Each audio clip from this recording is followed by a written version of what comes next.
Once a victim, now an advocate to end domestic violence and a psychologist, is Bibi Ahmad, a mother of one. Ahmad endured what seemed to be a never-ending cycle of abuse at the hands of her former husband of 18 years.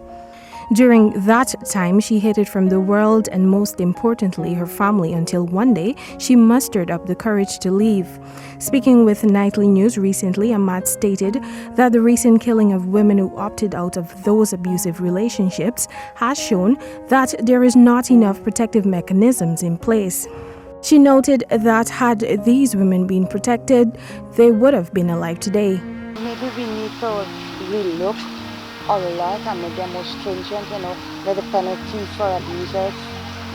We need to do some law. The legal minds need to revisit it and stiffer penalties to these abusers. Maybe that might be a deterrent. I vividly remember with my abuser, when he gets into this rage, this mode, this narcissistic mode, there's nothing you can do. And our law enforcement might be able to help some of us. She highlighted that the issuance of restraining orders are many times an excuse in futility. She believes everyone being extremely vigilant could prove effective. What we can do is be our brother's keeper.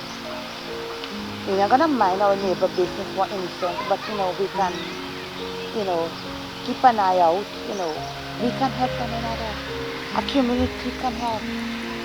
The community can help, because if we know that Mr. John is an abuse, we can be watchful at our gates, help out. But the tendency is, it doesn't affect me to the end. I'm not concerned about it. That's the thing. On an average, a woman will leave an abusive relationship 7 times before leaving for good, according to the National Domestic Hotline. In Ahmad's case, she returned to the abusive relationship twice and almost died the final time. I changed my life cycle completely when I ended that relationship. I even moved from where I was living. I moved for more than one reason.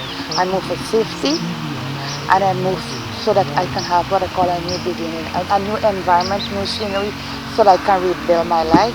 She now uses her foundation, Caribbean Voice, to impact the lives of victims. Omawati Wazi of Williamsburg, Rose Hall, Quarantine, Berbice, Zyla Sugrim of Crane, West Coast, Demerara, and Vinette Headley James of Nabakalis, East Coast, Demerara, were among women who were killed by their partners this year after ending the relationships.